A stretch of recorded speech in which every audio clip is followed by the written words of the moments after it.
Chapter 16. I won't, said Mary. They found a great deal to do that morning, and Mary was late in returning to the house, and was also in such a hurry to get back to her work, that she quite forgot Colin until the last moment. Tell Colin that I can't come and see him yet, she said to Martha. I'm very busy in the garden. Martha looked rather frightened. Miss Mary, she said. It may put him all out of humor when I tell him that. But Mary was not as afraid of him as other people were. And she was not a self-sacrificing person. I can't stay, she answered. Dickon's waiting for me. And she ran away. The afternoon was even lovelier and busier than the morning had been. Already nearly all the weeds were cleared out of the garden, and most of the roses and trees had been pruned or dug about. Dickon had brought a spade of his own, and he had taught Mary to use all her tools, so that by this time it was plain that though the lovely wild place was not likely to become a gardener's garden, it would be a wilderness of growing things before the springtime was over. There'll be apple blossoms and cherry blossoms overhead, Dickon said, working away with all his might, and there'll be peach and plum trees in bloom against walls. And grass'll be a carpet o' flowers. The little fox and the rook were as happy and busy as they were. And the robin and his mate flew backward and forward, like tiny streaks of lightning. Sometimes the rook flapped his black wings, and soared away over the treetops in the park. Each time he came back and perched near Dickon, and cawed several times, as if he were relating his adventures. And Dickon talked to him just as he had talked to the robin. Once, when Dickon was so busy that he did not answer him at first, Soot flew on to his shoulders, and gently tweaked his ear with his large beak.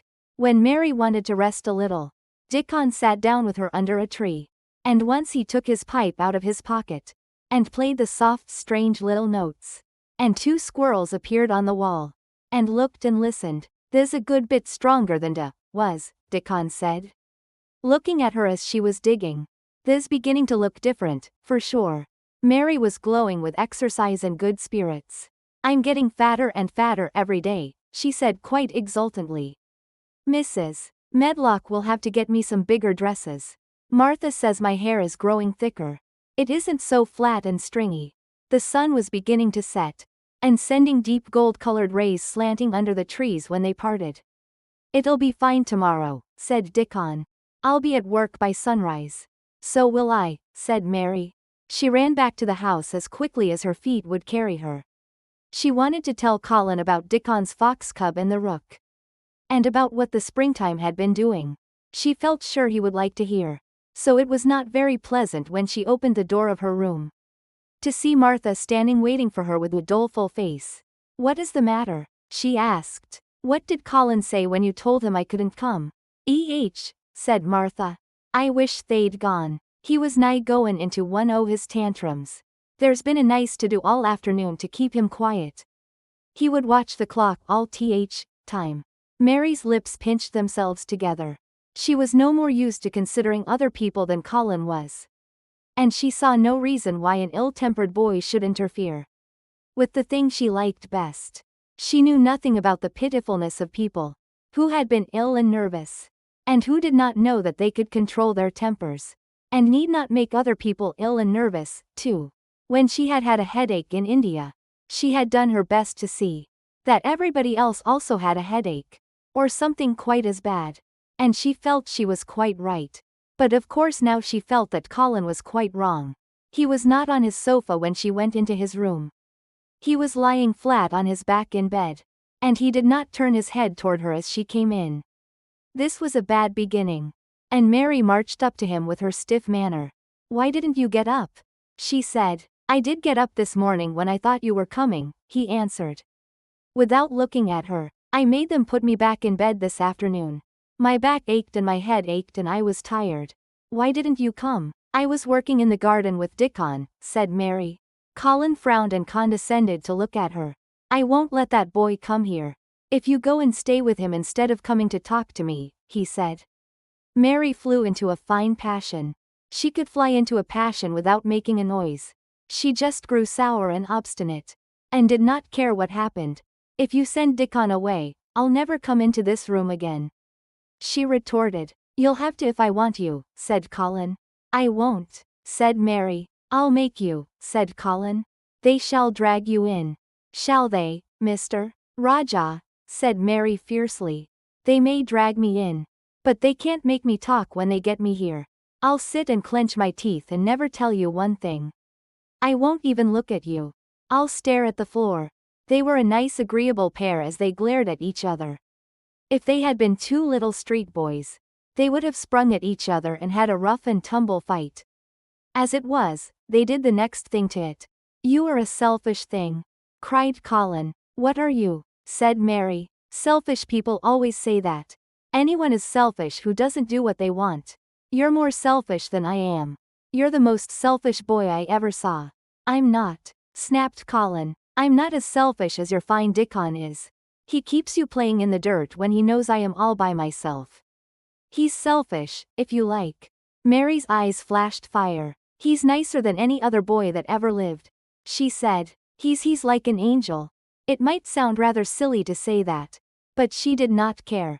A nice angel, Colin sneered ferociously. He's a common cottage boy off the moor. He's better than a common Raja, retorted Mary. He's 1,000 times better.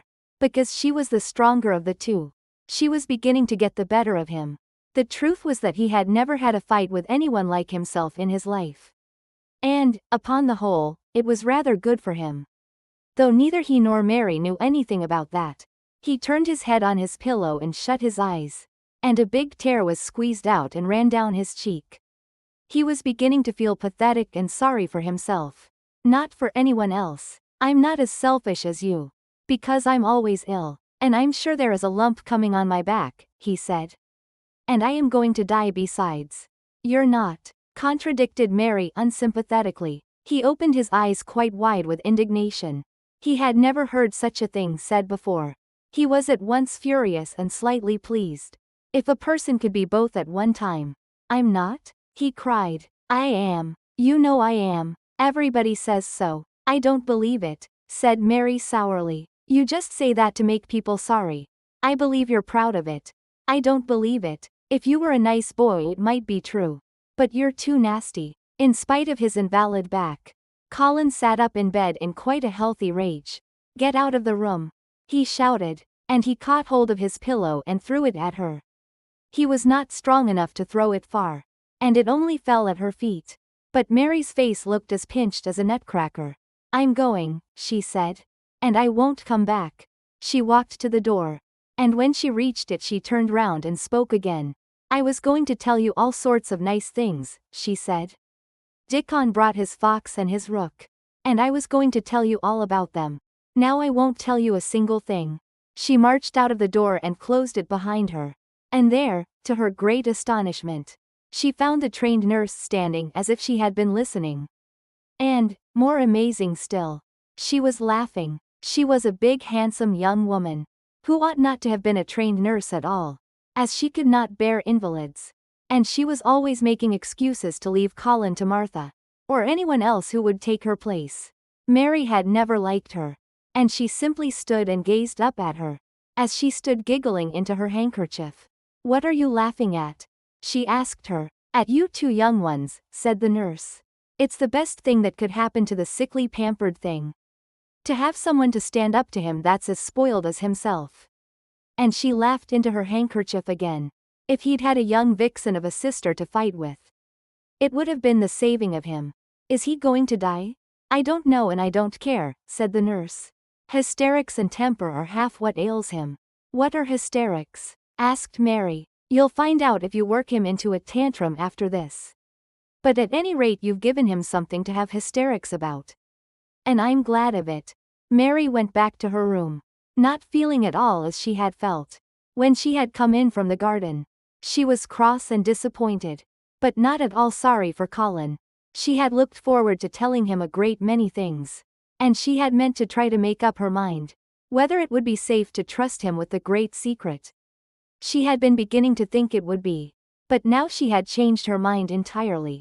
She would never tell him, and he could stay in his room and never get any fresh air, and die if he liked.